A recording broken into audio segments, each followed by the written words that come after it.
दोस्तों, आप हमारे चुटकुले सुनकर अपने दिन को खुशनुमा बना सकते हैं। तो चलिए शुरू करते हैं आज के मजेदार चुटकुले और चैनल को सब्सक्राइब करना ना भूलें। हंसते रहो। डॉक्टर ने पूछा, कल रात को क्या खाया था? लड़की बोली, बर्गर, पिज्जा और कोक। डॉक्टर ने कहा, देखो ये फेसबुक नहीं है, सच बताओ।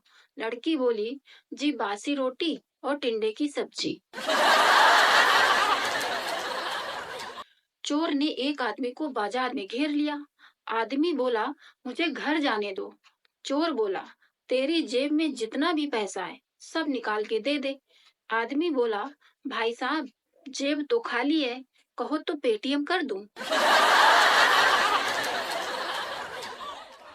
पत्नी बोली, तुम सारी दुनिया ढूंढ लो, फिर भी मुझ जैसी नहीं मिलेगी। पति बोला, तुम क्या समझती हो, मैं दूसरी भी तुम्हारी जैसी ढूंढूंगा। अजय बोला, यार, तूने लूडो को लेकर एक बात नोटिस की है? विजय बोला, क्या? अजय ने कहा, दुनिया की सारी खुशी एक तरफ और लूडो में 2 बार 6 आने की खुशी एक तरफ। पति ने पत्नी को मैसेज भेजा, मेरी जिंदगी इतनी प्यारी, इतनी खूबसूरत बनाने के लिए तुम्हारा शुक्रिया। मैं आज जो भी हूँ सिर्फ तुम्हारी वजह से हूँ। तुम मेरे जीवन में एक फरिश्ता बनकर आई हो और तुमने ही मुझे जीने का मकसद दिया है। Love you. पत्नी ने रिप्लाई किया, मार लिया चौथा पैक, आ जाओ घर, कुछ नहीं कहूंगी। पति बोला, बाहर खड़ा हूँ, गेट खोल दो। कल अखबार में एक आर्टिकल पढ़ा, बीवी को कैसे नियंत्रित रखें।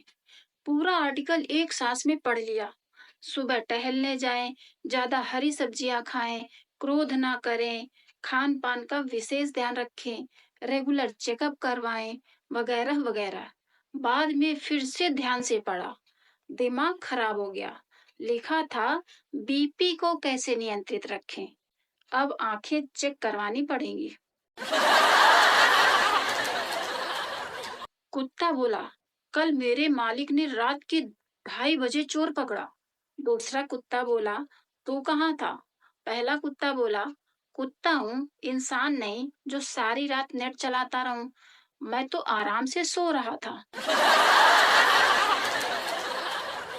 आंटी बोली, बेटी, तुम्हारी शादी हो गई क्या? लड़की ने कहा, हाँ हो गई। आंटी बोली, तो क्या कर रहा है तुम्हारा पति? लड़की बोली, पश्चाताप। आंटी के उड़े होश। पप्पू बोला, संस्कृत सिखा दीजिए।